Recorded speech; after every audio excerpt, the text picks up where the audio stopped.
Hey you guys, it's Britt. Tonight we're here with a quick little Dougherty Dozen update just to ruffle some feathers.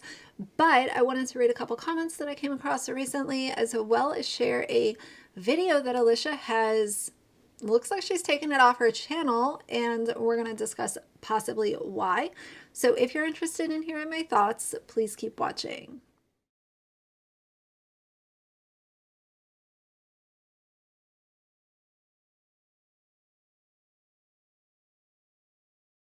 All right, you guys, so let's get right into this. We're going to react to this short that is now unlisted on Alicia's channel. And it says, what kind of college partier will each of our 10 kids be?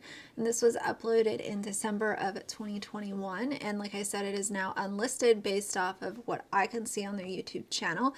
But obviously there is a link and it's not private, so it's still going around.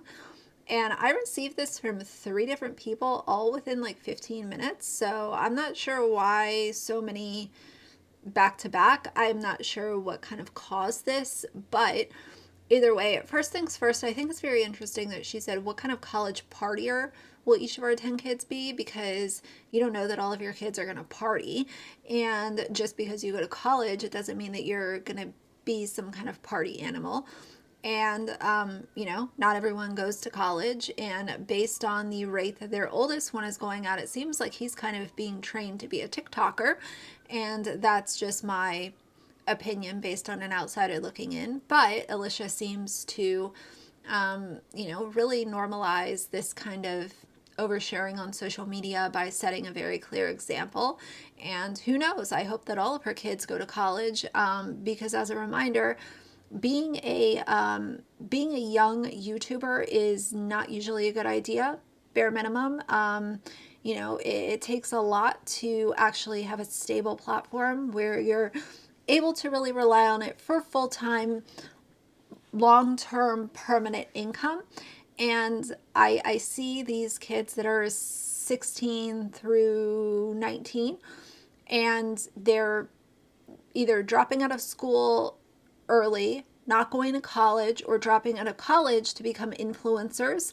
And social media, in my opinion, it should not be just jumped into head first. I said in another video recently, I think that being a content creator can be a really good thing, but when you think of a kid literally putting all of their eggs in that basket instead of going to school, that's kind of where I, you know, kind of have an indifferent opinion, I guess. This video has 25 downvotes. Comments are disabled. It does have 8,000 likes. So let's see what it has to say. And every time I like how they're both drinking their alcohol too. So obviously we know that drinking alcohol is very normalized in their household. And no, I'm never here to shame anyone who enjoys having a drink or two at the end of a long day. But when you so heavily focus on the fact that some of these kids have fetal alcohol syndrome in their past, and they could be more subjected to things like alcoholism and addiction, when you're slamming down White Claws and drinking every single day, I'm just not sure that that's the environment that some of these kids will flourish in for a long period of time. So she puts her oldest as the flexor. Rains, it rains, panties from heaven. The one who attaches to the pet in the house. That's cute, whatever. Don't you know each cloud contains... This one is the tackler, and I don't understand this because here's my whole thing. None of these have anything to do with partying so far. But let's go forward to what she names her black twin boys as. She says one of them is going to be the sweet heartbreaker and the other one is going to be the star quarterback. So I find those to be somewhat interesting, considering, is she trying to put them in some kind of category, place them in some kind of box? I'm not sure what she's trying to do with this. Why this child be the heartbreaker? First of all, he's a child. You know, secondly, why would you put that tag on him? This is really embarrassing for as he gets older. It seems like sexualizing children is such a norm, especially with the Dougherty family.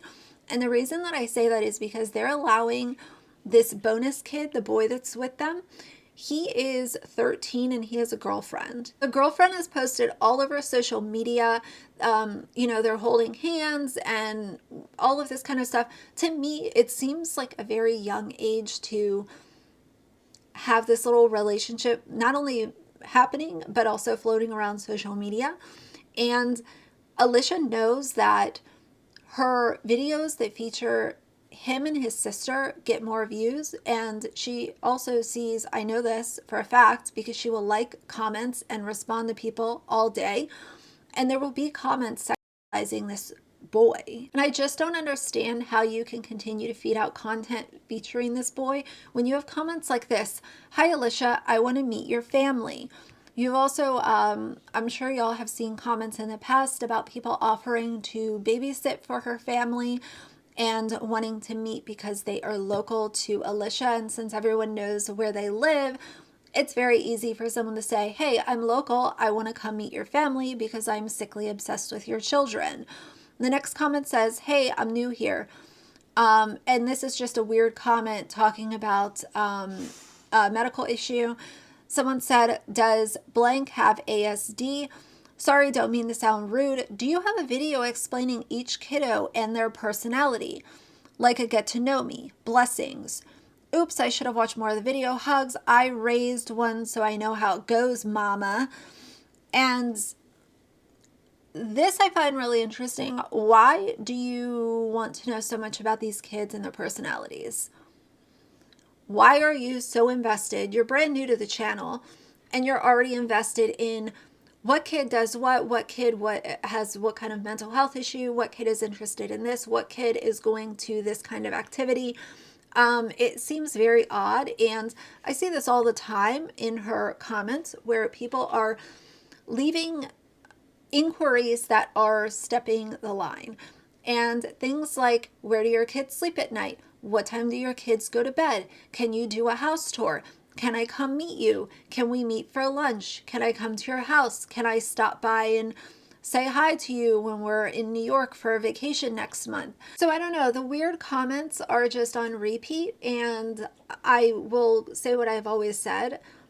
If you're one of these people asking these types of questions, if you're one of these people over there asking if you can meet the family, or if you're inquiring about these children's medical issues, you might want to take a few days off of social media and try to figure out why it is that you are so oddly interested in minors who are way too young to give their informed consent for things like autism and mental health and fetal alcohol syndrome, and talking about addiction issues that their birth parents might have.